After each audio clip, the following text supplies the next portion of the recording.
revisando, né? A gente está estudando os atos cambiários.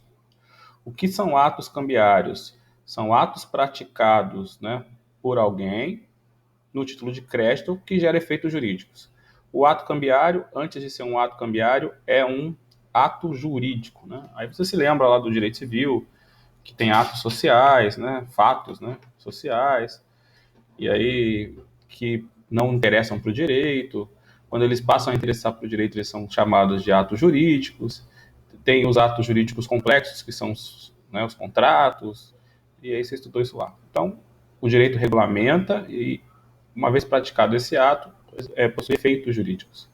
E aí vimos, né, diversos atos cambiários que estamos estudando. O primeiro ato cambiário que a gente viu foi o aceite, ok?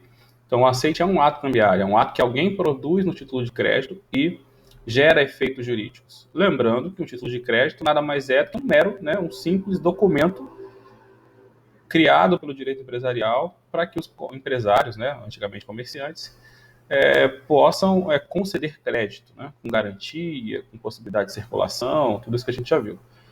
Então, o direito empresarial criou títulos, né, criou documentos para melhorar a relação de concessão de crédito do empresário. Esses títulos, né, esses documentos são chamados de títulos cambiários. Títulos de câmbio é troca, né? Títulos de troca. Então, eu vendo para você, te dou essa mercadoria e você me dá o título em troca, né? Eu troco o pagamento por esse título, que é um recebimento, né, na forma do título. Pode ser depois, pode ser à vista, pode ser a prazo, depende da situação concreta. E aí, vimos aí né, como é que o título é formado, suas características, estamos estudando os atos cambiários. O primeiro deles foi o aceite. O aceite é um dos atos cambiários, ou seja, quando alguém vai até o título e concorda com o pagamento contido no título. É todo o título de crédito tem aceite? Não, né? Só vai ter aceite o título de crédito que for uma ordem de pagamento. Classificamos os títulos de crédito também e dizemos que o título de crédito tem pode ser classificado de dois tipos. Aqueles que são formados por uma ordem de pagamento e aqueles que são formados por uma promessa de pagamento. Então, a nota promissória é um exemplo de título de promessa de pagamento, ou seja, alguém se compromete a pagar a outro em determinada quantia. Na nota promissória, não há que se falar em aceite. Então, não vai ter esse ato cambiário. Já na letra de câmbio, a gente tem a figura do aceite. Por quê? Porque é uma ordem de pagamento. É alguém dando uma ordem a outrem para pagar a um terceiro determinada quantia. Então, letra de câmbio é uma ordem, portanto, tem aceite.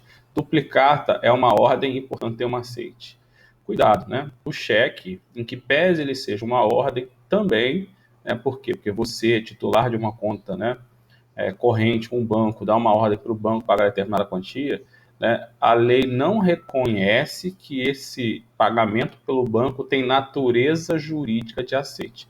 É uma ordem contratual que você dá ao banco, né? O banco só cumpre aquela ordem porque você fez um contrato lá de depósito, depositou determinada quantia em uma conta corrente. Em razão desse depósito, ele vai cumprir a ordem. Então, aquela ordem tem natureza contratual. Não é uma ordem cambiária, né? O aceite ele decorre de uma ordem cambiária. O aceitante, ele passa a ser o devedor do título de crédito. E o banco não é devedor do cheque, né? O banco ele não tem, né, natureza de devedor. Ele é um contratado pelo emitente do cheque. Então, aquela concordância não se considera um aceite. Inclusive, a própria lei do cheque, no artigo 6º, descreve expressamente, né, que não considera, né, o cheque como aceite, não tem valor de aceite aquela ordem. Então, muito importante isso cair em prova. Aí falamos sobre o aceite, eu não vou repetir tudo, né? O efeito, entre outras coisas. Passamos para o endosso. Endosso foi o segundo ato cambiário. Em resumo, né, o endosso ocorre quando o titular do título de crédito pretende transferir o seu direito. Então, uma das grandes vantagens do título de crédito é justamente você poder transmitir o direito. Antes, né, ou sem que o título de crédito, ou melhor dizendo, sem que o empresário conceda crédito através de título de crédito, ele tinha um problema. Qual era o problema? Ele ficava, né, com aquele crédito amarrado, né? Era muito difícil dele transferir aquele crédito. Então imagine, você vende para alguém a prazo, tem que esperar esse pagamento acontecer para você pegar aquele crédito e poder se utilizar. É regra geral. O título de crédito vai permitir que eu, né, se utilize daquele crédito que eu concedi a você e transfira esse crédito para outro. Para quê? Para pagar uma dívida que eu tenho, para comprar mais mercadorias, né? Para que não importa muito para a gente, que a gente está estudando só a questão jurídica. Por que, que o empresário vai transferir? Por que, que ele vai conceder crédito? É um problema, né, comercial, é um problema prático da atividade empresarial. Eu concedo crédito para não vender mais, né? Por exemplo, né? Se eu vender só à vista, eu vou atender X, né, pessoas, vou fazer X de venda. Se eu vender a prazo, provavelmente eu vou aumentar a quantidade de pessoas que eu vou conseguir atender, né, e vou aumentar a minha quantidade de venda. Por isso que eu vendo a prazo e utilizo os títulos de crédito. Por que eu endosso? Porque eu quero me capitalizar, porque me falta dinheiro. Né? Aí também é uma questão mais prática do que jurídica. A questão são os efeitos, né? O que a lei, né, reconhece em razão disso, o que a lei prevê em razão disso. E aí vimos que o endosso é para que eu possa transmitir o título de crédito. Isso aplica-se a qualquer título de crédito. Então você pode ter recebido um cheque, que inclusive é uma ordem de pagamento à vista, né? Vamos estudar isso, não se preocupe. Por mais que exista a figura do cheque pré-datado, que a gente vai comentar lá na frente, né? Que não tem previsão legal, mas regra geral, né? Ou legalmente, o cheque é uma ordem de pagamento à vista. Mas você pode não querer, né? Ou precisar endossar o seu cheque antes de você ir receber. Então, um exemplo clássico, né? A pessoa recebeu lá um cheque de alguém e aí, ao invés de ir ao banco receber aquela ordem, né? Aquele cheque, ele vai a algum mercado e compra coisas, né? Ou paga alguém que está devendo. Ele pode fazer isso com cheque? Pode. Pode fazer isso com letra de câmbio? Pode. Pode fazer isso, né? Com a duplicata? Pode. O que a gente chama de desconto de duplicata, né? Você já ouviu falar esse termo? É um endosso, né? Que é feito, tá? A gente vai chegar na duplicata, não se preocupe. A duplicata ela tem algumas características peculiares e ela permite que alguns atos sejam presumidos por lei, ou melhor dizendo, a lei presume alguns atos. Então, muita coisa que a gente faz na duplicata, a gente faz sem fazer no próprio título que a lei permite. Mas a gente vai chegar lá. Mas esse desconto, né, é como se fosse um endosso, ou seja, como se a pessoa, a empresa, estivesse dando para o banco, né, aquelas duplicatas e antecipando os recursos, não é isso? Ele só não formaliza muitas vezes, né, o título, né, não produz uma duplicata, não imprime essa duplicata, não manda o devedor assinar e nem endossa formalmente. Isso acontece porque a duplicata permite isso legalmente. A duplicata ela tem uma exceção ao princípio da cartularidade. Regra geral, todo título de crédito tem que estar necessariamente previsto, né, vai ter que ter necessariamente a existência do título. E todos os seus atos têm que ser necessariamente, né, esculpidos no título. O princípio da cartularidade e literalidade que você já estudou. A duplicata tem algumas exceções, né, vamos chegar lá, mas formalmente, né, ou teoricamente, esse desconto da duplicata é como se fosse um endosso. Então, o endosso é a transmissão do direito de crédito, né? O endosso faz com que o credor, né, transfira a outrem aquele direito de crédito, certo? O endosso não só transfere o título de crédito e todos os direitos a eles inerentes, né, como também torna o endossante corresponsável ao pagamento do título de crédito. Ou seja, quando você endossa, né, você, né, não se desvincula da relação jurídica cambiária. Você permanece como um co-obrigado. Quem é co-obrigado? Aquele que responde pelo pagamento do título, ainda que não seja o devedor principal, certo? Você não é devedor, mas você responde por ter endossado, né? Isso é interessante, né? Isso é importante, porque isso faz com que o título seja aceito na transferência. Provavelmente, se você fosse transferir o título para alguém, né, e não se responsabilizasse, ele não iria aceitar, certo? Isso fortalece o título de crédito. Então, teoricamente, quanto mais o título circula, mais seguro ele está, porque ele tem mais co-obrigados, né? Então, isso foi uma grande sacada do direito empresarial, ok? Então, estudamos o endosso. Vimos que o endosso pode ser em preto, vimos que o endosso pode ser em branco, né? Discutimos a questão do endosso parcial, não é isso? No aceite existe a possibilidade de endosso parcial e existem os seus efeitos. Aqui, né, ou no endosso, o endosso parcial ele é nulo, né? Não esqueça disso, questão de prova, né? Endosso parcial é nulo. Por quê? Porque não consigo, né? Até poderia fazer, mas não vai, a lei não reconhece.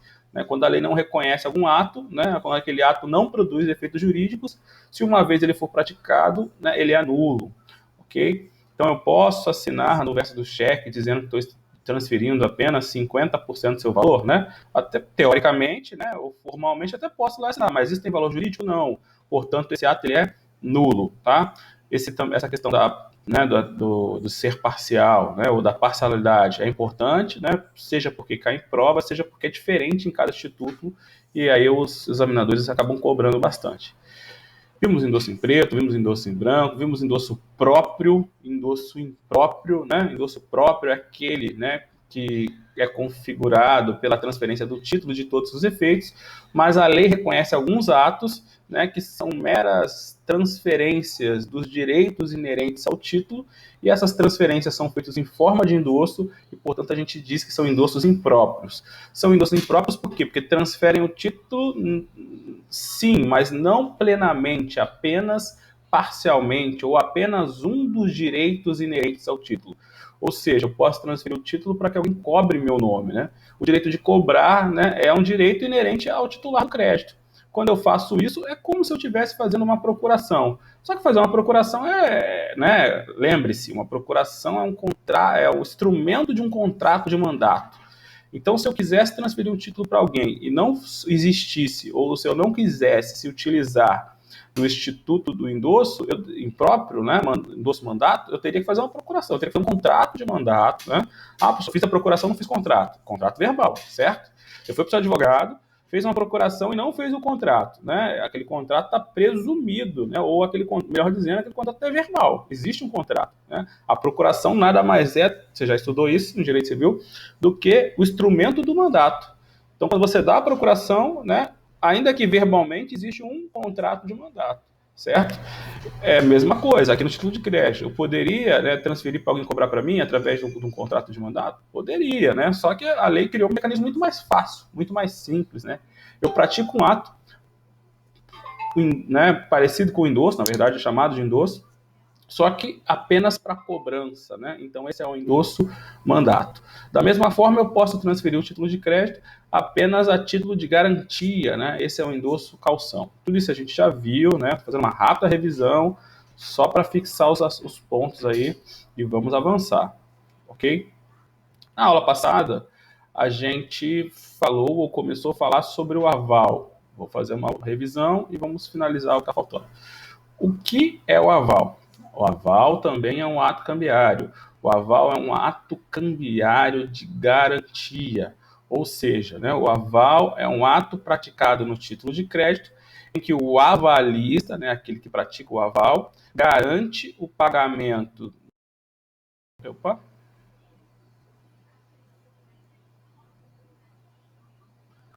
Eu acho que eu caí.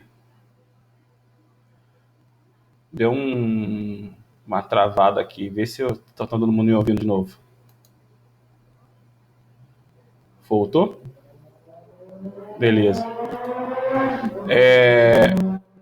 Então, voltando, o aval. Obrigado, pessoal.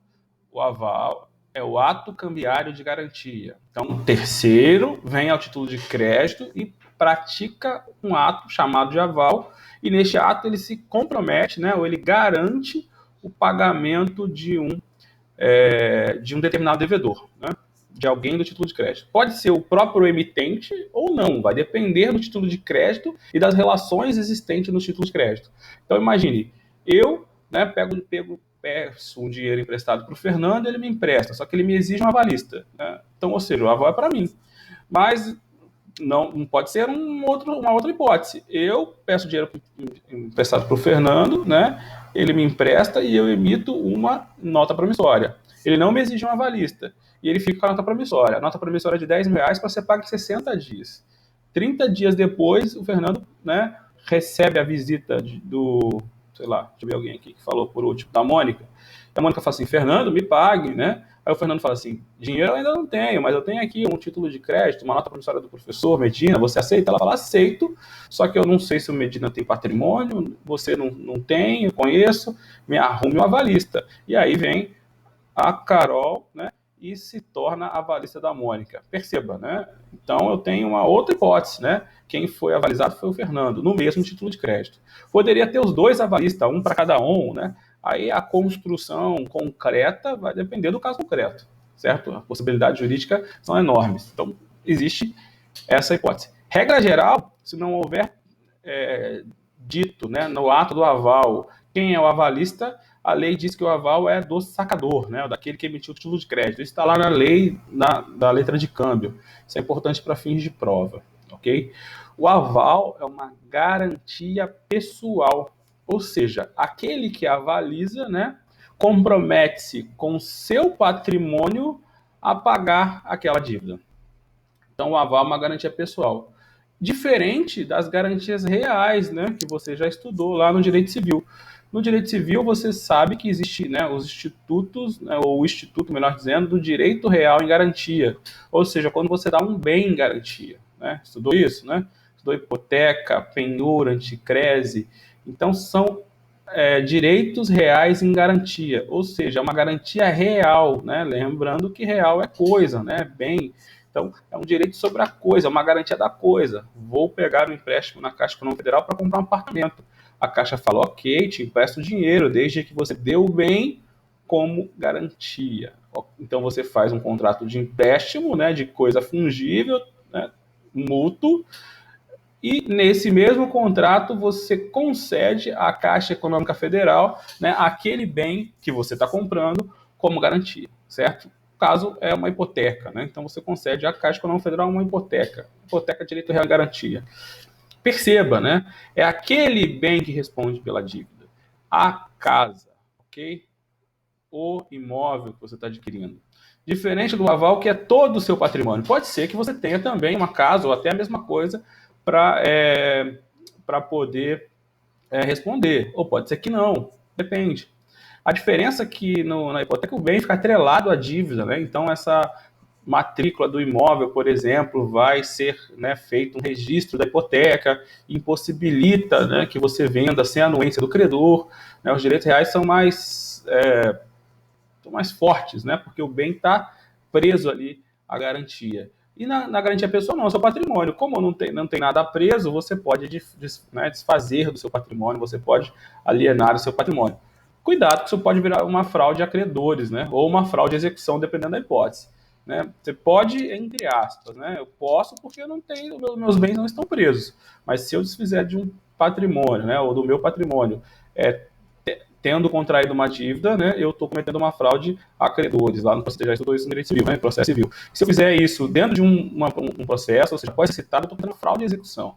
E isso tem consequências, né? A principal delas é anular essa venda para que esse patrimônio volte para o meu acervo patrimonial, né, isso, e responda pelaquela dívida, ok? O aval, melhor dizendo, ele é muito parecido, né, ou ele é semelhante a uma outra garantia que você também já estudou lá nos contratos, que é a fiança, né? Então, o aval ele é semelhante à fiança porque também ambos são garantias pessoais. Alguma diferença? Enquanto o aval é um ato cambiário, a fiança, que você conhece muito bem, é um contrato, não é verdade? Enquanto no aval, né, o aval é uma obrigação principal, né, e autônoma, o avalista, quando se compromete a garantir uma dívida, aquela dívida é dele, né, independe, né, da origem. Então, se o avalizado morrer, né, isso se for declarada nula a relação, né, anterior ao aval, o aval permanece. Né? Por quê? Porque o aval é uma obrigação, né, independente, né, autônoma. Diferente do que acontece com a fiança, né? Você já estudou, sabe muito bem isso, que a fiança é uma obrigação que acessória, né? Declarado-se nulo a obrigação principal, a fiança, né, se extingue. Também já viu isso, né? O avalista, né, ele não pode, melhor dizendo, invocar o benefício de ordem, né, justamente em razão da autonomia do aval. Ou seja, se numa execução, né, for incluído no processo o devedor do título de crédito e o seu avalista, o avalista não pode fazer nada se não pagar. Né? Obviamente, se ele pagar, ele vai poder entrar com uma ação de regresso em face do avalizado. Uma vez que ele pague o título de crédito, ele pode, né, entrar regressamente, tendo em vista que ele não é o devedor principal. Diferente do que acontece na fiança. Na fiança, né, regra geral, por ser uma responsabilidade subsidiária, diferente do aval, que é uma responsabilidade, né, solidária, o fiador pode indicar bens do afiançado para que respondam, né, primeiramente pela dívida. E apenas e tão somente se não tiver bens do afiançado que ele vai vir a pagar a dívida. Isso decorre da regra geral da fiança, que é uma responsabilidade subsidiária, diferente do aval, que é uma responsabilidade solidária. E você já sabe, né? Solidariedade, né, significa dizer que ambos, né, ou todos os devedores de uma obrigação respondem, né, integralmente, né, pela totalidade, né, integralmente, né, totalmente, pela dívida, né, e são cobrados ao mesmo tempo, podem ser cobrados ao mesmo tempo. Na solidariedade, o credor ele escolhe, né, se ele vai cobrar de um, né, ou de todos os devedores ao mesmo tempo. Na fiança, não. Fiança, há subsidiariedade, né? Ou seja, deve-se cobrar primeiro o devedor principal e, em segundo, deve-se cobrar o fiador. Você estudou também que a solidariedade não se presume, né? Isso também cai bastante em prova, né? Decorre da lei ou das vontades das partes. E um bom contrato de aluguel, né? Por isso que o problema dos... Eu falo para vocês, o problema não é você pegar modelo. O problema é pegar o modelo e não parar para estudar, né? Não parar para ver o que tem que ter no seu modelo e não adequar. Tem gente que pega o modelo da internet e sequer troca o gênero, né? Tá lá, né? Autora e na verdade é um autor. E a petição está toda se referindo à autora. Aí, pelo amor de Deus, né? Se não se troca o gênero, vai parar para analisar as cláusulas, né? Se estão todas as cláusulas lá que são importantes para o seu cliente. Pelo amor de Deus, né? Esse é o problema. O problema não é pegar com o modelo, o problema é pegar o modelo e não parar para analisar, né? Não parar para corrigir o modelo, para ver se o modelo é bom para você. O modelo bom para um dono de um imóvel, né? Portanto, de um locador, é aquele modelo, né? Em que tem uma cláusula em que coloque o fiador como responsável solidário, certo? Porque normalmente, né, ou teoricamente, o afiançado, né, o locatário, não vai ter patrimônio, por isso que você exige um fiador. Então, imagina ter que procurar bens primeiro do afiançado. Quanto tempo isso vai demorar num processo judicial, num caso concreto, né? Anos, talvez, né? Já logo, né? Já logo coloca no modelo, no contrato, que o fiador responderá solidariamente pelas obrigações decorrentes daquele contrato. Ou seja, ele vai responder, né, imediatamente, abrindo mão do benefício de ordem. Né? Esse é um bom contrato, né, de fiança. Ok? Deve-se fazer assim, né? Por quê? Porque você permite, a lei permite, né, que você pactue a responsabilidade solidária, certo? Mas aí é uma exceção, porque se nada tiver no seu contrato de locação, vai aplicar o Código Civil. E segundo o Código Civil, fiança é uma responsabilidade solidária, cabe benefício de ordem, né? É por aí, vai, certo? Que mais, né? O aval, né, tem caráter objetivo, né? Só vai ligado ao valor especificamente. Já vimos, né? A fiança tem um caráter subjetivo. O aval é para as obrigações líquidas, né? Líquidas. Todo título de crédito ele é líquido, certo e exigível, né? Por isso que é um título, na verdade. Já estudou isso também em processo civil. Estudou? Né? Por que um título pode ser... Por que um documento, melhor dizendo, pode ser executado? Né? Ele pode ser executado, pois ele decorre né, de uma obrigação líquida, certa e exigível. Né? Ou seja, existe uma obrigação ali quantificada, né, definida e que pode ser cobrada, líquida, certa e exigível. São requisitos de todo e qualquer título de crédito. Na fiança, necessariamente, eu preciso ter uma obrigação líquida, certa e exigível? Não, né? A fiança pode ser para obrigações ilíquidas, ok? Então, outra diferença aí entre fiança e aval. Basicamente, é isso. Também já vimos. Prosseguindo, né? O que mais que tem que falar, o que mais que a gente falou sobre o aval? Então, o aval, né? Existe o avalista, que é aquele que concede o aval, e existe o avalizado, que é aquele que recebe o aval. Como é que eu formalizo o aval? Né? Como é que o aval é feito na prática? Né? Como é que o aval é feito no caso concreto? Né? O aval é feito na prática através da assinatura, né, do avalista no título de crédito, né? Assinatura do avalista no título de crédito, né? Em que local do título de crédito a assinatura acontece, né? A assinatura do título de crédito acontece, né, como é que chama? Existe um nome, né? Se lembra? Como é que chama a frente do título de crédito? É importante decorar esses nomezinhos, né? Apesar de você pode... eu concordo que você fala que é chato. Como é que chama, né? Tá dormindo ainda? Já voltou a dormir? Não, né? Como é que chama a frente do título de crédito?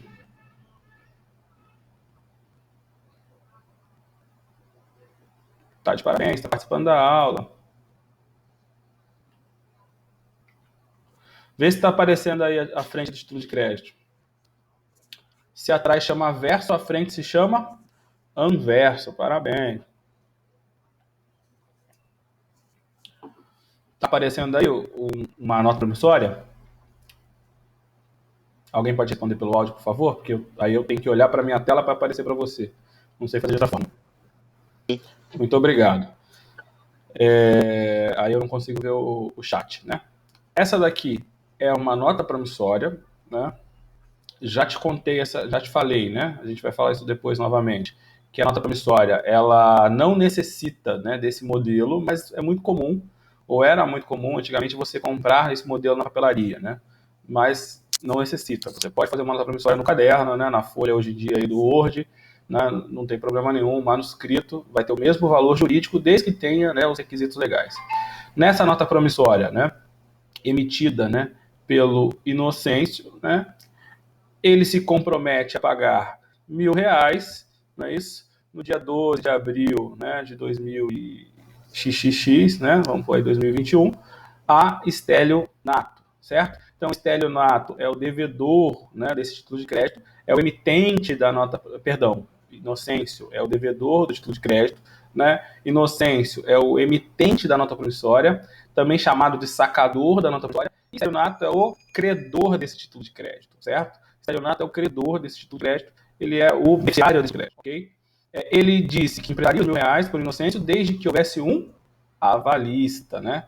Então, o aval vai ser feito de que forma, né? Vai ser feito através da assinatura do avalista no anverso do título, da assinatura do avalista na frente do título de crédito. Aí Pedro Laranja, né? Gostei dos nomes, são bem interessantes, né?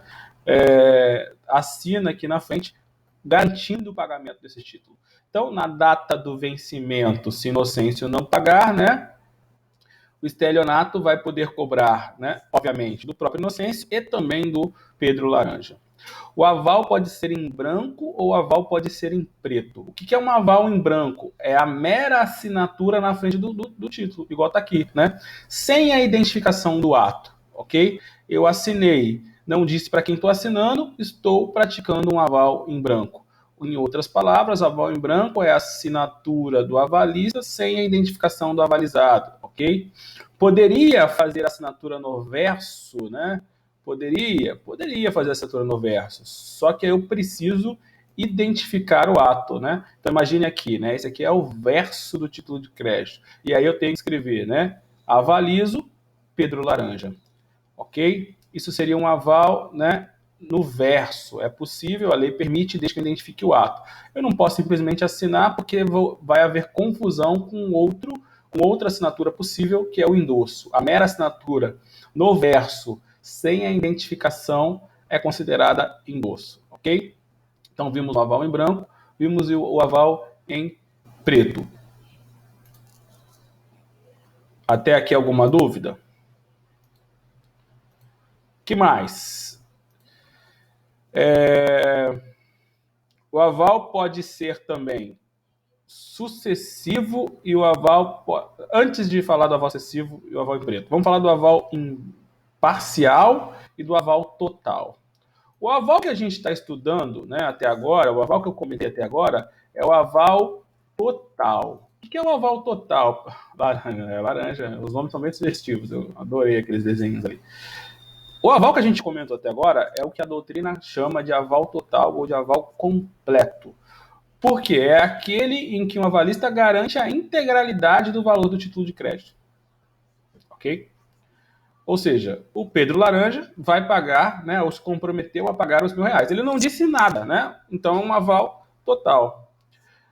Poderia, né, o Pedro Laranja se comprometer a pagar apenas uma parte da dívida, né? Ou seja, dar um aval parcial, né? Ou seja, dar um aval limitativo. Tem examinador que gosta de colocar só os nomes diferentes, né? Só para foder a nossa vida, mas tudo bem, né? Então, poderia ele fazer um aval parcial, restringir a garantia, né? Se comprometer a pagar apenas 50% da dívida, por exemplo, né? R$ 500 ao invés de 1.000. Se o estelionato vai concordar em ter um avalista parcial, é outra discussão. Se ele vai querer, então tá bom, você me arruma um segundo avalista parcial, é outra discussão. É uma discussão comercial, né, negocial deles ali, que eu não vou entrar nesse mérito, né? Juridicamente falando, é possível o aval parcial? Esse é né, quando eu falo de aval, normalmente se cai isso, né? É um dos assuntos mais cobrados, né? A questão do aval parcial. Por quê? Porque aqui há uma divergência de previsão legal, ok? Então, o aval parcial, ou seja, o aval em que o avalista se compromete a pagar parte do título, ele vai ser possível ou não a depender do título de crédito. Isso porque o Código Civil traz uma previsão, né, no sentido de que o aval parcial ele é nulo, né, ou seja, ele, uma vez praticado, ele não tem valor jurídico, e as leis que trazem, né, ou que regulamentam os títulos de crédito, trazem uma previsão em sentido diverso, né? Eu já falei isso, né? Você sabe muito bem que o Código Civil ele reformou, né, modificou o direito empresarial, e aí o que ele fez? Ele não só mudou todo o direito empresarial, inclusive o próprio nome, como também trouxe um capítulo sobre título de crédito. Entretanto, o próprio Código Civil, que trouxe um capítulo sobre títulos de crédito, disse que o título de crédito só ia aplicar naquilo que não houvesse previsão legal, né? Loucura total, né? Ele regulamenta, mas diz que eu só aplico se não houver previsão legal. É isso aí, né? Artigo 903 do Código Civil. Eu brinco, né? Isso aqui foi só para ter hipóteses para as provas, né? O examinador o legislador também era examinador. Aí ele ficou pensando em hipóteses. Então, salvo disposição diversa em lei especial, regem-se os títulos de crédito por esse código. Quando a gente vai para todas as leis, né, especiais dos títulos de créditos, né, próprios, você tem, né, legislações, né, ou previsões específicas sobre o aval. Então, se você for para, né, a LUG, né, lembra da LUG? O que é a LUG? Lei Uniforme de Genebra. Né? Se você for para a LUG, para a Lei Uniforme de Genebra, que para a gente aqui é o Decreto 57663 de 66, vai dizer que o aval, né, pode ser dado em todo ou em parte, né, ou seja, total ou parcialmente. Então, expressamente, né, o artigo 30 da LUG, Lei Uniforme de Genebra, que é o nosso decreto, né, 57663 de 66, diz que o aval pode ser dado em todo ou em parte, ou seja, admite-se, né, o aval parcial. Isso se repete na nota promissória, até porque a nota promissória é a mesma lei, né? A gente vai ver que tudo que é dito para a letra de câmbio no que couber se aplica à nota promissória. Quando a gente vai para a lei do cheque, também tem a mesma previsão, salvo engano, no artigo 29. Quando a gente vai para a duplicata, também permite, né, o aval parcial. Ok? Ou seja, na sua prova, cuidado, né? O examinador vai te dar um exemplo concreto. No cheque, né, o aval parcial é possível, né? Ou ele vai dizer que o fulano, Joãozinho, deu aval parcial para o Pedrinho, né? E aí as hipóteses corretas, né? Tem valor? É possível? Sim, é possível. Ou ele vai dizer genericamente, né? Nos títulos de crédito nominados, né? Nos títulos de crédito que tem legislação própria, né? Nos títulos de crédito de lei especial. Vai dizer algum termo para poder te indicar isso. Já sabe, o aval parcial ele é possível.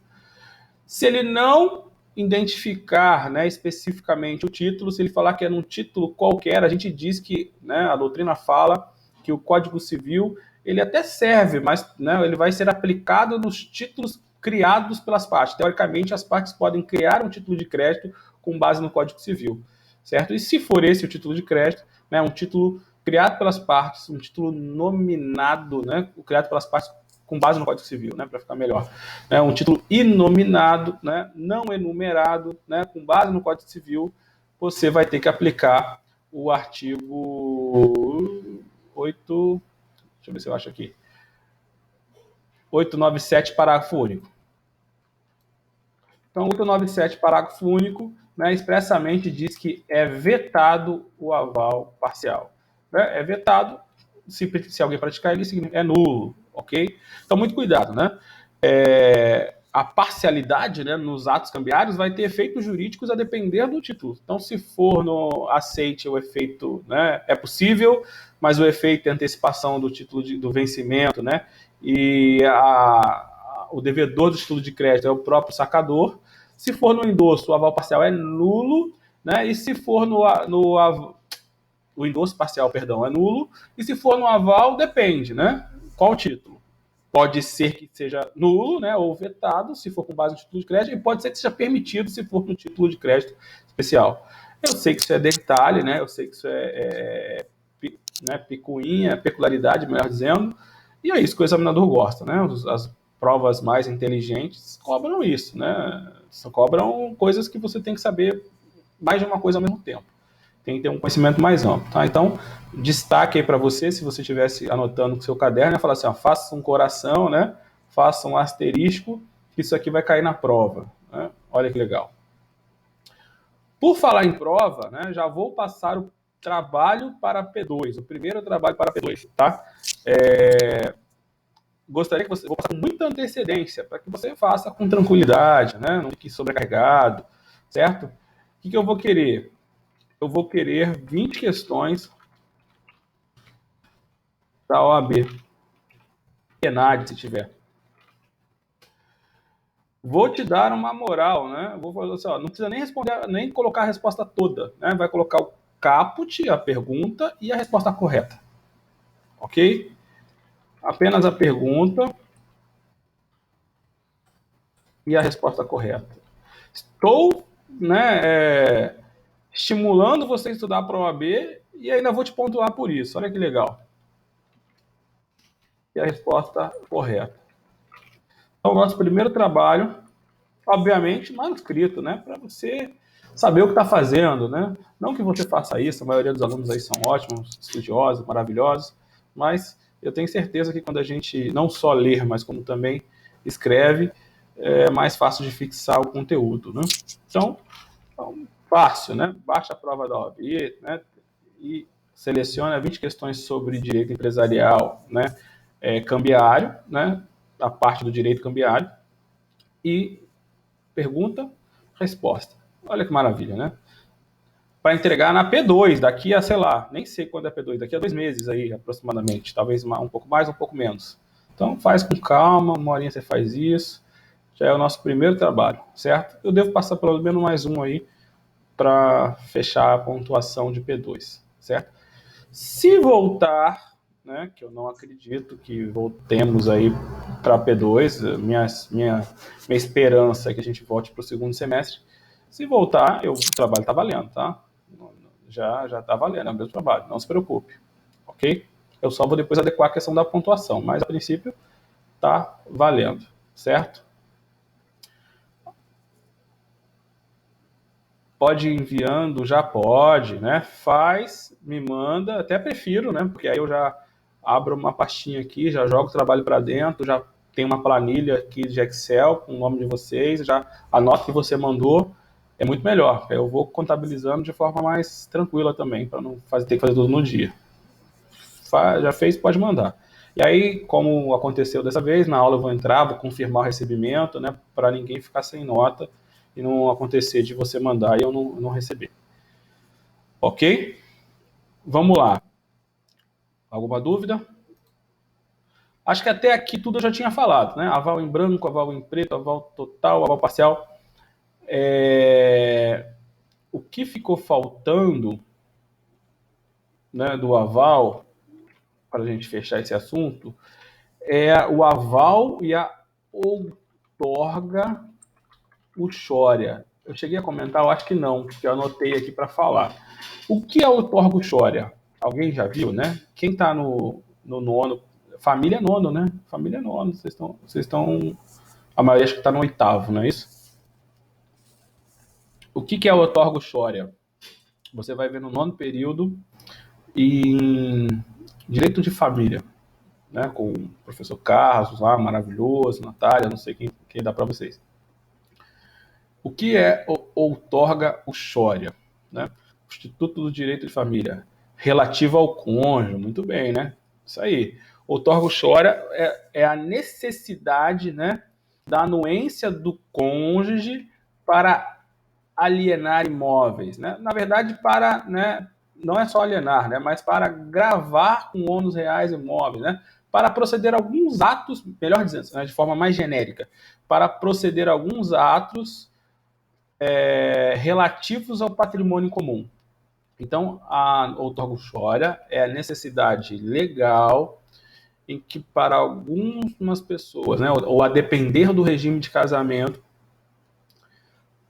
aquele cônjuge possa, né, onerar o patrimônio comum, ele precisa da anuência do outro. Então, imagine, você é casado, né, você pode vender o imóvel, né, em comum. Aqui no Brasil, não. Você precisa da anuência do outro. Inclusive, eu acho isso bem interessante, porque, sei lá, né, a gente assiste muito filme americano, né? E você já deve ter visto mais de um filme americano em que o marido, né, tá lá, né, toma um esporro da mulher e fala assim: você vendeu o nosso imóvel, que absurdo, não sei o quê. Aí dá uma BO lá, porque, né, normalmente o marido vendeu o imóvel sem a anuência da esposa. Né? Poderia ser o inverso, né, para não ser machista, mas é o que mais aparece nos filmes aí. Porque me parece, né, não sou especialista em direito americano, que lá é possível que um cônjuge venda um imóvel em comum sem a anuência do outro. Aqui no Brasil isso nunca vai acontecer, né? Porque, né, lá no 1647, se eu não me engano, vamos procurar aqui, né? Lá no Código Civil vai regulamentar isso e vai, né, definir a outorga uxória. Vou colocar aí para você, né? 1647.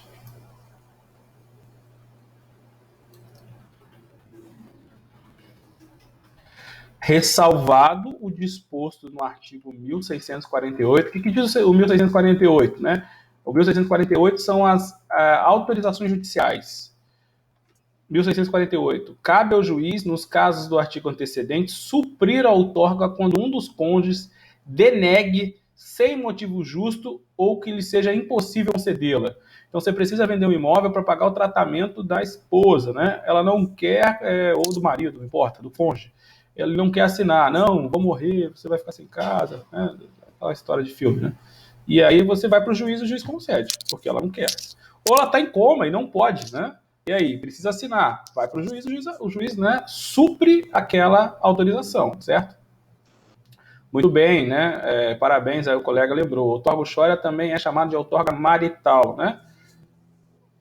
Meio machista esse termo aí, né? Marital, né? Como se só o marido desse outorga. Então, prefiro outorga uxória. Mas se cair na sua prova, outorga marital, você já sabe, né? Outorga marital é a mesma coisa que outorga uxória, né? Ou outorga da esposa. Então, salvo a hipótese, voltando para o 1647, que o juiz, né, supriu a necessidade, porque o cônjuge, né, não pode, ou está impedido, não pode, ou não quer fazer, né, e de forma injustificada, nenhum dos cônjuges pode, sem autorização do outro, exceto no regime de separação absoluta, né? Ou seja, né, então a autorização do outro é a outorga uxória, certo? A necessidade da autorização do outro. Quando que eu vou precisar da autorização do outro? Né, no regime da comunhão parcial, no regime da comunhão universal, no regime da... Aí, alguns vão se surpreender agora. No regime da participação final dos aquestos, né? Sim, são 4 regimes de casamento e não 3 como você achava, né? Ou pelo menos alguns achavam. A gente se surpreende com algumas coisas, né, no direito. Então, você vai estudar 4 regimes de casamento. Separação, né?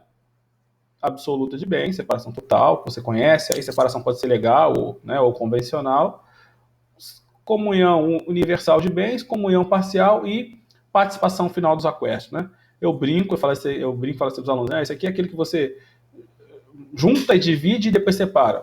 Brincadeira, né? Depois você vai estudar o que é separação dos aquestos. Cada um tem o seu patrimônio, depois eles dividem ao final. Vai estudar, não se preocupe. O que importa nesse momento é que são 4 regimes, exceto de separação absoluta, a outorga uxória é necessária.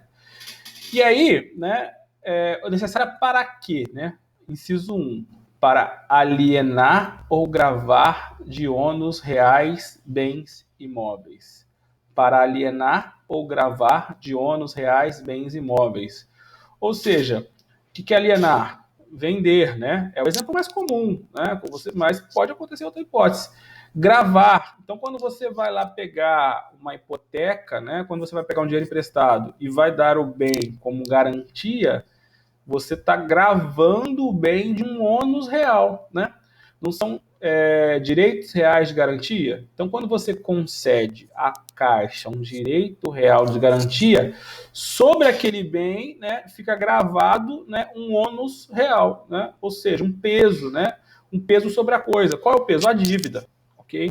Então, a hipoteca é um exemplo de ônus reais sobre o bem imóvel. Por isso que você tira uma certidão de ônus reais. Já ouviu falar desse termo, né? Ah, vai comprar um imóvel, né? Você primeiro tem que pedir a certidão de ônus reais do imóvel.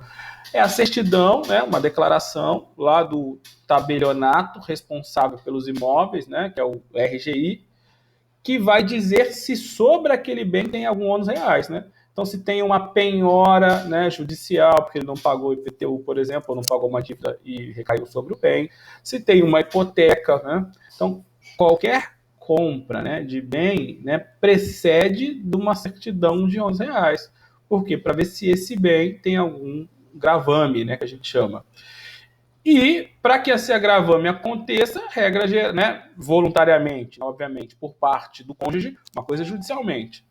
Voluntariamente por parte do cônjuge, ele precisa da anuência do outro, exceto se o regime for de separação absoluta. Ok? Pleitear como autor ou réu acerca desses bens. Então, imagine, você comprou um imóvel, né, e aí deu problema lá na construção. Você quer mover uma ação contra a construtora. O autor da ação vai ser você e o seu cônjuge. Né? Por quê? Porque a lei exige. Né? A lei exige que o patrimônio também é do cônjuge, ele tem que participar dessa ação, seja, né, como autor, seja como réu.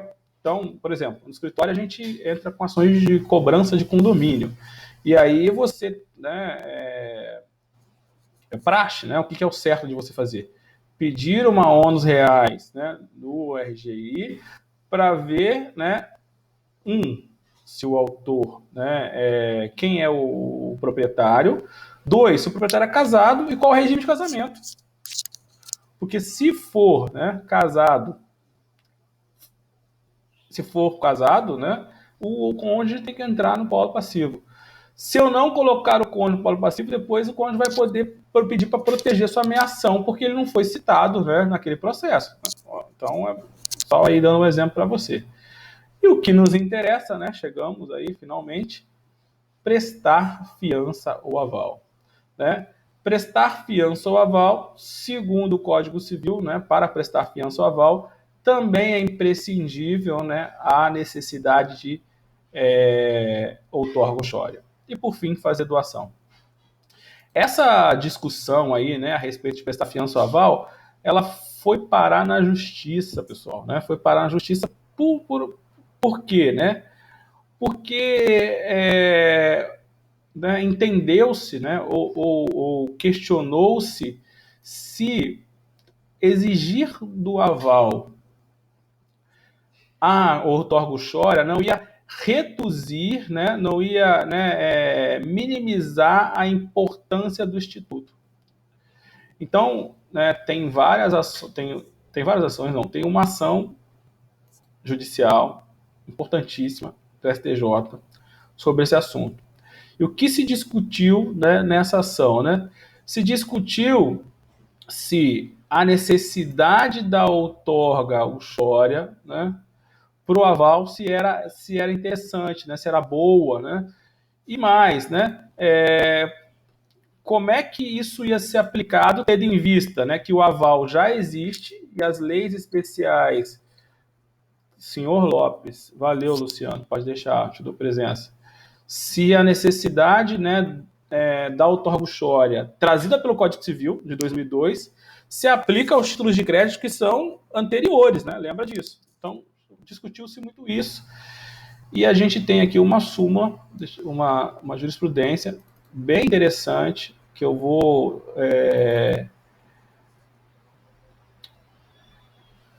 mostrar para você, estou só procurando aqui, sobre isso. Vou ler aqui pelo menos a ementa, e depois eu vou mandar no grupo para você ler.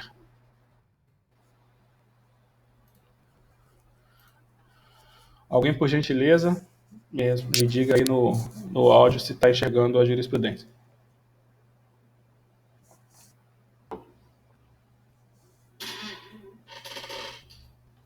Sim, está aparecendo. Muito obrigado. Então, pessoal, acho que a maioria já está no 8º período, já teve essa oportunidade, né? E como eu sempre digo, uma outra fonte de conhecimento muito importante para a gente do direito são as decisões judiciais, né? Especialmente as decisões do Tribunal Superior.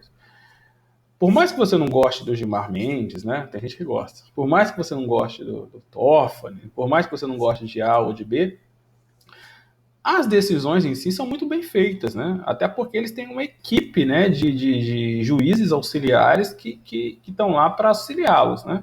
Então você já deve ter ouvido falar, o Moro era juiz auxiliar da... Como é que chama aquela juíza lá do Sul?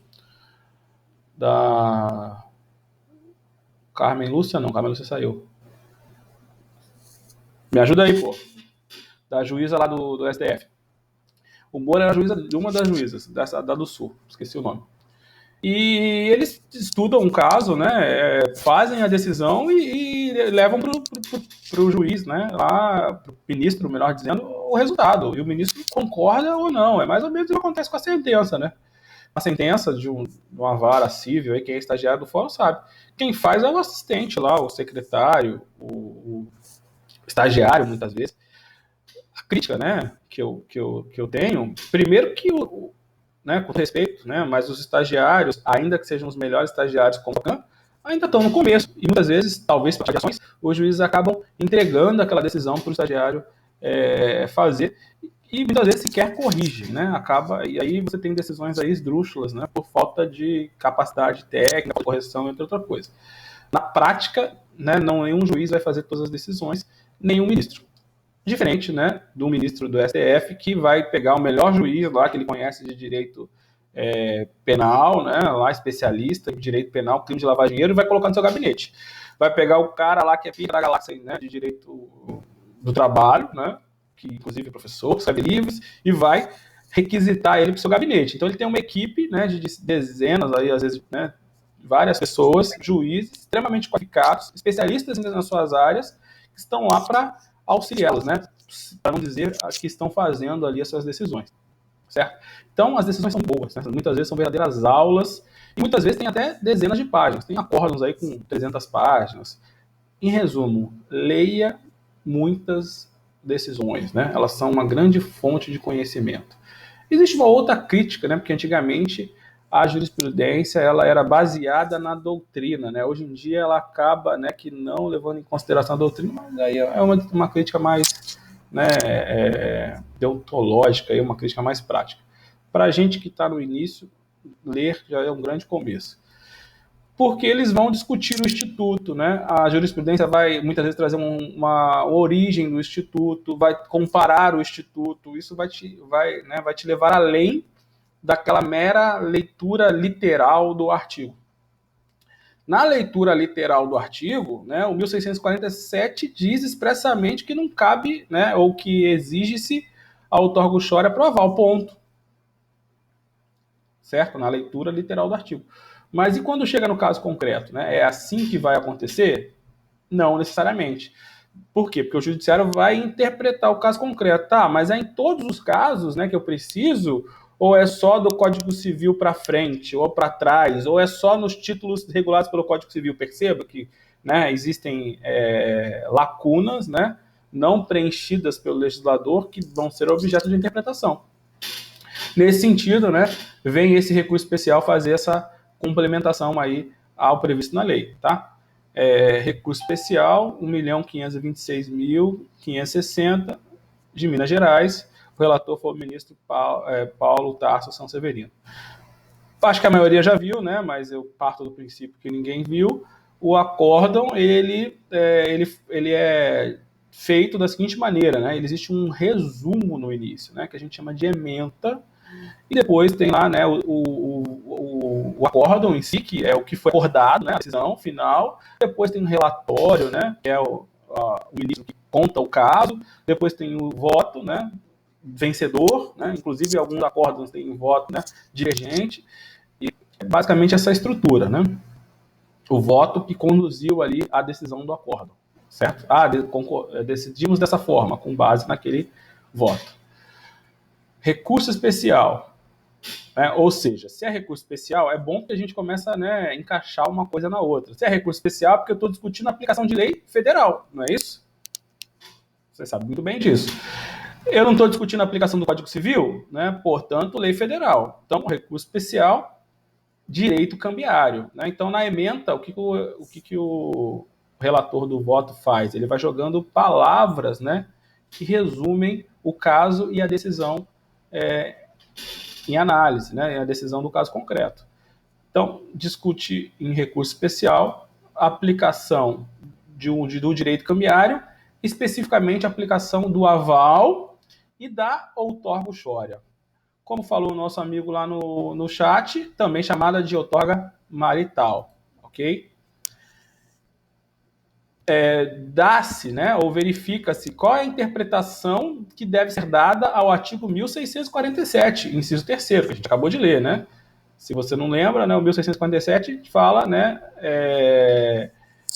da exigência do aval para, né, da outorga uxória, melhor dizendo, né, da autorização do outro para a fiança e o aval. Do CCB, Código Civil Brasileiro, né? A gente não costuma usar essa abreviação, normalmente eu vejo só CC, mas está aqui, é CCB, Código Civil Brasileiro.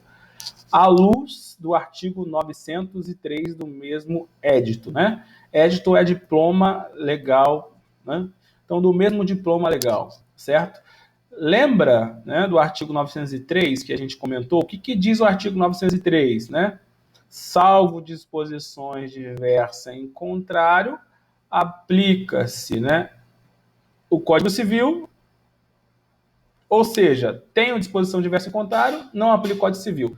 Se eu tenho, né, eu não tenho, aplico o Código Civil. É aquela discussão, né, sobre no que se aplica ou não o Código Civil. Então, estou analisando a outorga uxória dentro da aplicação ou não do Código Civil. E ainda em face da natureza secular do Instituto Cambiário. Ou seja, além da questão prevista pelo próprio Código Civil, né, do que vai ser aplicado ou não, eu tenho que levar em conta, né, o próprio Instituto. Eu também não posso aplicar e desconfigurar o Instituto.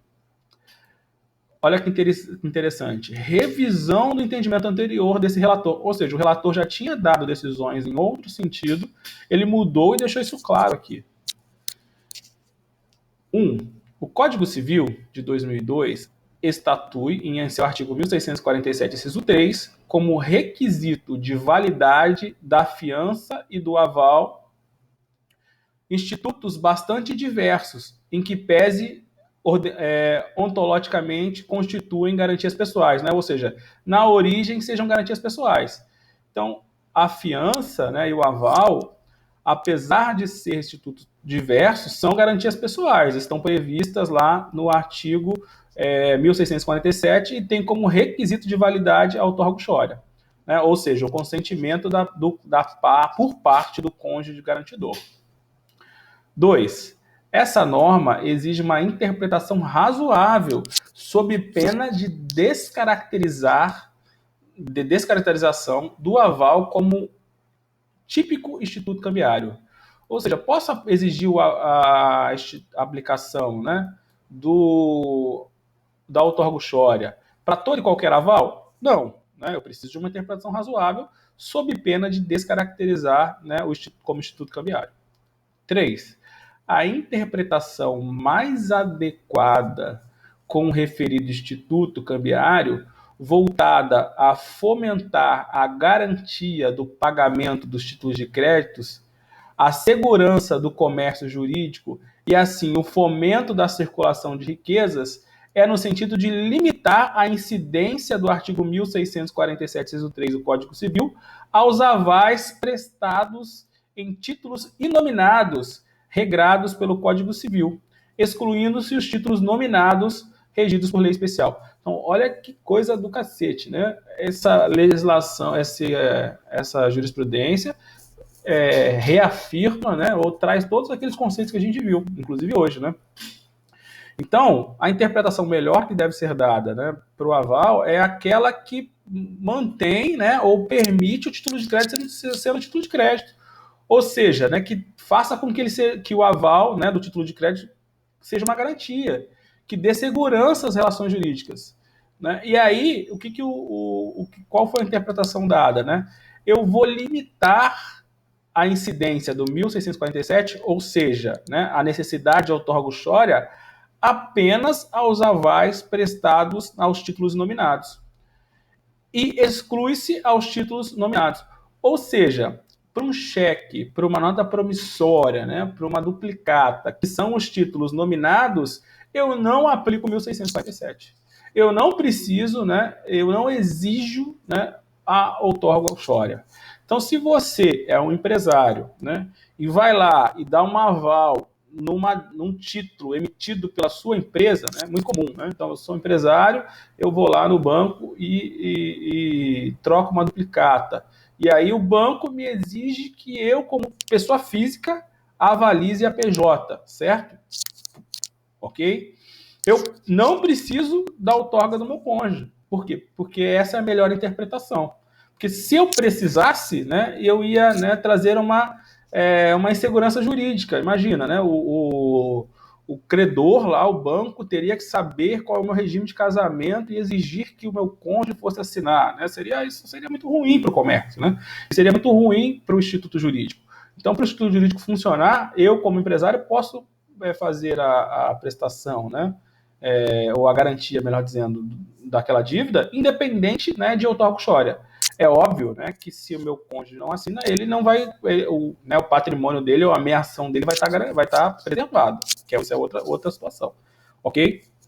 Então, quando que eu vou aplicar, de outra forma, quando que eu aplico o 1647, inciso 3? Apenas para os títulos inominados. Lembra que eu não falei para você que os títulos regidos pelo Código Civil, né, teoricamente possíveis, são chamados de títulos inominados? Então, é bom para a gente fortalecer esses dois conceitos, né, que também aparecem aí em provas, né, em jurisprudências de títulos nominados e inominados. Nominados, né, são aqueles regidos pelas leis especiais. E nominados são aqueles regidos pelo Código Civil, ok? Precedente específico da quarta turma, né? Alteração de entendimento deste relator e dessa terceira turma. Então já tinha esse precedente lá na quarta turma, né? A quarta turma já decidia dessa forma. A terceira turma, né, em especial, esse relator não entendia dessa forma, mas mudou de entendimento. Olha que interessante, né? Você sabe que dentro de um tribunal, né, por exemplo, o STJ, né, como a gente está vendo aqui, eu tenho vários ministros, né, aí você que está estudando direito para concurso me lembra, né, salvo engano, são 33 ministros no STJ, e eu tenho, né, esses ministros reunidos em turmas, né, cada recurso especial é julgado por determinada turma e tem turmas especializadas, tá, entre outras coisas. Recurso especial desprovido, né, ou seja, né, o recurso não foi provido. E aqui a decisão, né? O que eles acordaram, né?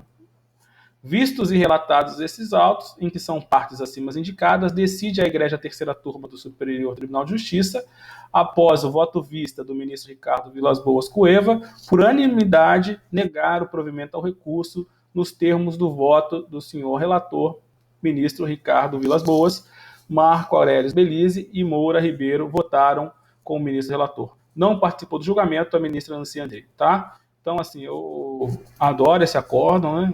Porque ele não só traz aí um entendimento sobre o assunto, que é muito importante, como também complementa as nossas aulas, né, com as questões que a gente já viu. Depois vou te mandar lá no grupo para você ler, né? Tenho certeza que você vai fazer isso, que você está, né, faca na caveira, está estudando pra caramba.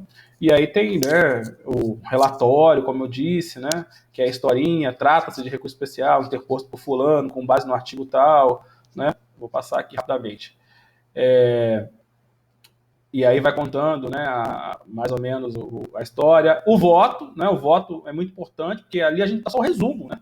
Mas aqui, teoricamente, né, o relator ele se aprofunda, né, nas razões que ele decidiu dessa forma. Então, né, vai trazer muitas vezes a origem do voto, os artigos que são discutidos, né, outras jurisprudências nesse sentido, como está trazendo aqui, ó, outras jurisprudências, as características do Instituto de Crédito, ó, características imanentes do Instituto Cambiário, dentre as quais insere seu aval, tá? Vou colocar no grupo assim que acabar a aula para a gente poder, para você poder ler, ok?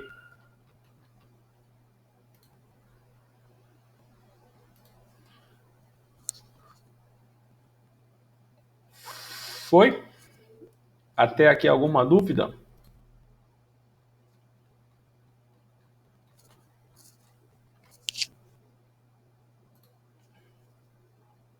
Muito obrigado, Natália. Rosa Weber. Isso aí, juiz Moro era auxiliar da Rosa Weber. Então, imagine, né? Todos os, né, as recursos especiais que eram criminais e provavelmente, né, inclusive sobre lavagem de dinheiro, quem fazia o voto, né? E levava lá o entendimento para a Rosa, e ela confirmava ou não, até porque a Rosa Weber é ministra do Direito de Trabalho, né? Se eu não salvo engano, ela era juíza trabalhista. Então, como ela vai julgar uma questão criminal, né? Ela precisa de ajuda, né? Alguém que leve pelo menos ali as correntes e ela decide qual corrente ela vai seguir.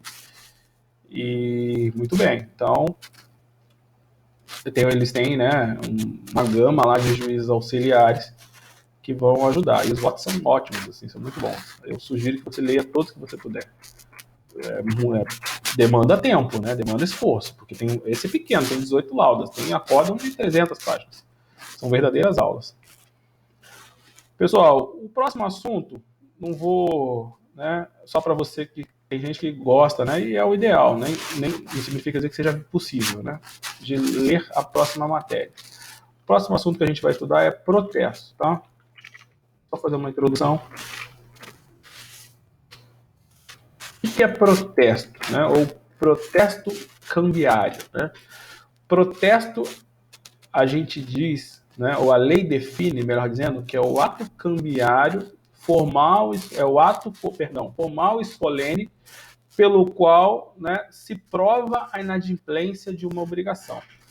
Protesto tem uma lei, né, que regulamenta o protesto, que é a Lei 9492 de 97. Okay? A Lei 9492 de 97 regulamenta, define, né, o que é protesto e tudo concernente ao protesto, certo? Protesto, então, segundo a lei, né, é o ato, vou colocar aqui a definição do artigo 1º, é o ato formal e solene pelo qual se prova a inadimplência de ou de uma dívida, né? A lei, ela faz de forma mais genérica, né? É o ato pelo formal e solene pelo qual se prova o descumprimento de uma obrigação. Aí você lembra, né? Obrigação tem de pagar, obrigação tem de fazer, obrigação, né, de não fazer, obrigação de pagar, obrigação de dívida, né? É uma obrigação, né? Então, a lei está genérica, abrangendo todas e toda qualquer obrigação. O protesto mais comum é o protesto por falta de cumprimento de obrigação de pagar. É muito comum, né? Você já ouviu falar, espero que não tenha acontecido com você. Não pagou, né, o cartão de crédito, não pagou um cheque, né? E aí o credor protestou, né? Aí a gente fala, né? Protestou a pessoa. Na verdade, não protestou a pessoa, protestou a dívida, né? Tecnicamente, protestou a dívida, né? A dívida foi protestada. Obviamente, vai estar vinculada ao CPF do devedor, e aí a gente fala que protestou a pessoa. Então, quando alguém não paga uma obrigação, né? Essa obrigação pode ser protestada pelo credor. Em algumas hipóteses, o protesto ele é facultativo, ou seja, o credor faz se ele quiser ou não. Em outras hipóteses, o protesto ele é obrigatório, ele é necessário, ok? Quando o credor quer cobrar a dívida do próprio devedor, né, então, sei lá, né, a empresa de cartão de crédito que quer cobrar de você, ela escolhe se ela quer protestar ou não. Ela poderia, né, somente colocar no SPC Serasa, que é diferente do protesto. Ela poderia só cobrar na justiça. Ela escolhe, muitas vezes, colocar no SPC Serasa, né, que é mais barato no primeiro momento. Dependendo da dívida, coloca-se no protesto, que é um pouco mais caro. E dependendo do valor da dívida, busca-se a recuperação, né, através do judiciário. Entrar na justiça é muito caro, né? E aí, às vezes, o protesto é um bem mais barato. E antes do protesto ainda, a gente tem os bancos, né, os cadastros de inadimplentes. Com o advento do Código, né, do Direito do Consumidor, né, do CDC, permitiu-se aos fornecedores, né, que estes, né, criassem cadastros de inadimplentes. Ou seja, né, uma associação, né, de lojistas, por exemplo, não é isso? Que é o caso do SPC, né, Serviço de Proteção de Crédito, criado por lojistas. Eles criam um banco de dados que todo mundo que não paga para esse lojista ou para um lojista pertencente a essa associação, aquela dívida fica cadastrada lá. Uma empresa, né, inclusive é uma empresa sociedade anônima, lembra aí os meus alunos de SA, com ações na bolsa, né, criou um outro cadastro privado, em que hoje é um dos mais acessados, que é o cadastro do Serasa. O Serasa é uma empresa que resolveu organizar um cadastro desse. E aí, obviamente, já foi lá e fez contrato com os bancos, né, que são os maiores credores aí, fez com grandes lojas, e a maioria dos bancos ou das empresas se utilizam o cadastro do Serasa para colocar lá o nome do negativado. Isso tem duas funções, né? Ela permite que a empresa consulte se uma pessoa tem o nome lá e, teoricamente, quem não tem o nome negativado, consequentemente, é um bom pagador e eu posso vender. E, por outro lado, eu incluo, né, os meus devedores lá e eu, indiretamente, obrigo esse devedor a pagar a minha dívida, tendo em vista que, uma vez que ele está negativado, ele não vai ter crédito no mercado, né? Nem por mim e nem por outros fornecedores. Então, o que é bom ficar claro aqui nesse momento? SPC Serasa, o cadastro de devedores, não se confunde com o protesto, apesar de ter os mesmos efeitos, né? Quando você tem o nome protestado, você também fica com o seu nome negativado. Você também não consegue, né, comprar a prazo nos outros fornecedores. Por quê? Porque a lei do protesto diz que, uma vez que seja protestado o nome de alguém, tem que ter enviado um relatório para esses bancos de dados. Então, quando você puxa o seu SPC Serasa, se alguém tem enviado um nome protestado, você vai aparecer no SPC Serasa, né, nessas empresas aí, nesses bancos de dados. Então, ele tem interligações de informações. Então, né, o efeito acaba sendo o mesmo. Então, se o credor me colocar no SPC ou no Serasa, ou se o credor me protestar, no final das contas, né, a consequência é a mesma. Eu vou estar em um banco de dados, seja no banco de dados privado, né, como o SPC Serasa, ou seja no banco de dados público, como são os cartórios de protesto, comprovando que eu não cumpri uma obrigação, ok? E se eu não cumprir, eu sou um péssimo cumpridor de obrigações. Se eu sou um péssimo cumpridor de obrigações, ninguém vai querer vender para mim pagar novamente. Só que toda obrigação que pode ser protestada é uma obrigação de pagar? Não, existem outras obrigações, né, que fogem à questão do pagamento de dívidas que também podem ser protestadas. Então, imagine, né, no título de crédito a gente vai estudar que pode haver o protesto por falta de aceite. É um outro tipo de protesto possível, né? Ou seja, o protesto é mais amplo do que a negativação. A negativação é por falta de obrigação de pagar, né? E o protesto pode ser por falta de obrigação de pagar? Pode, mas também pode ser por falta de obrigação de fazer, né? Por exemplo. Então, o protesto é mais amplo. O protesto pode ser por falta de pagamento, sim, mas pode ser por falta de cumprimento de outras obrigações, como, por exemplo, de entregar o título, como, por exemplo, de aceitar o título de crédito. E o protesto, às vezes, vai ser facultativo, como acontece no SPC Serasa, né? Todo mundo que tem o nome no SPC é negativado, aí é a política da empresa. Tem empresa que coloca todo mundo, tem empresa que só coloca acima de X, né? A política da empresa. Você deve 10 contas para Light, ela só coloca uma. Por quê? Por causa de custo. E o efeito acaba sendo o mesmo. Política da empresa. Em relação ao protesto, aí é a lei que define. Para cobrar do devedor principal, o protesto é facultativo. Para cobrar do devedor secundário, né, ou coobrigado, o protesto é obrigatório. Então, no caso concreto, eu, né, peguei um dinheiro emprestado, não lembro mais quem, acho que foi do Fernando, não é isso? Se eu não pagar, eu estou descumprindo uma obrigação? Estou, né? O Fernando, ele pode me protestar? Pode. Esse protesto é obrigatório? Não, o protesto é facultativo. Ele não precisa, né, me protestar para, né, requerer, né, o pagamento da minha dívida judicialmente. Ponto. Mesma coisa um cheque. Se eu emitir um cheque sem fundo, né, acontece muito. O credor, né, a pessoa que teve o cheque devolvido lá, ele é obrigado a me protestar? Não, ele protesta se ele quiser, ele vai avaliar, né? Eu falo para o meu cliente, avalia. Esse devedor aí, ele, né, faz uma consulta, ele já tem algum protesto? Aí a gente vê que não. Eu falo, então proteste. Por quê? Porque isso vai ter um efeito. Qual o efeito? Ele vai ficar, né, negativado, né, em relação ao mercado. Então, se alguém for vender para ele, vai ver que ele tem um nome processado, não vai vender. E se ele precisa do nome limpo, não, se ele quer manter o nome limpo, ele vai te pagar, certo? Avalia. Não, consultamos aqui, ele tem 10 protestos de 10 empresas diferentes. Colocar o 11º vai fazer diferença? Não, né? Já está com o nome sujo, então pouco importa se tem 10 ou se tem 11, concorda? Aí eu falo, então agora aqui é o momento de você já entrar direto com uma cobrança judicial, certo? Para exigir judicialmente o pagamento, porque o efeito do protesto não vai surtir, tendo em vista que ele já está com o nome negativado, né? O primeiro efeito do protesto.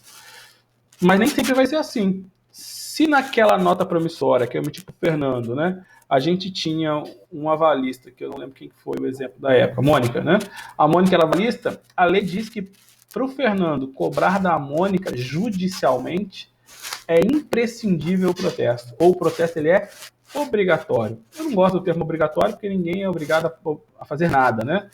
Se o Fernando não quiser, ele não faz, né? Mas então talvez seja imprescindível o melhor termo, né? Então, o Fernando, para poder cobrar da justiça, é requisito, né? O quê? Prévio que haja o protesto. Então, para cobrar dos co-obrigados, o protesto ele vai ser o quê? Necessário, né? Ele vai ser requisito, ok? Para que o Fernando possa distribuir a execução, né? Tendo em vista que se trata de um título, né, executivo extrajudicial, contra o devedor, que sou eu, contra o avalista, que é a Mônica, né? Para cobrar da Mônica, a lei exige que o protesto tenha sido realizado, ok? Então, protesto, né, ele pode ser obrigatório ou ele pode ser facultativo. Mas é só uma introdução, semana que vem a gente vai voltar aqui e vai falar mais sobre protesto para ficar, né, bem, eu gosto de ficar repetindo, né?